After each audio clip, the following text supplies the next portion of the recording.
Bakit mahalaga na tayong mga kababaihan ay kailangang magpa-pap smear? Ano nga ba ang pap smear? Ang pap smear nga po o ang pap test ay ginagawa para sa mga kababaihan. Ito ay ginagawa upang malaman ang kondisyon ng ating cervix o ang bukana ng matres. Sa pap smear po ay kumukuha lang ng selula sa ating cervix o sa bukana ng ating matres upang malaman natin kung meron bang abnormality sa ating cervix. Ang sakit na maaaring ma-detect sa pap smear, ang cervical cancer. Ang cervical cancer ay walang masyadong sintomas. Late na ito bago pa malaman o ma-detect.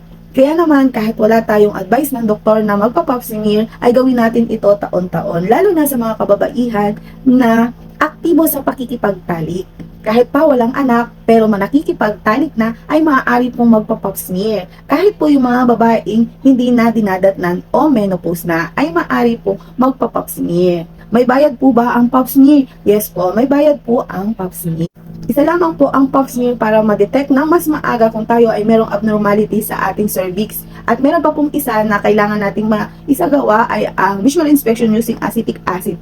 Ito po ay available sa mga health center. At isinisagawa po ito palagi. Depende na nga lamang sa schedule ng inyong health center. Paalala lang po, ang pap smear ay hindi po paglilinis ng ating matres. Ang pap smear po ay kumukuha lamang ng selula sa ating cervix. Hanggang cervix lang po, hindi po ang matres.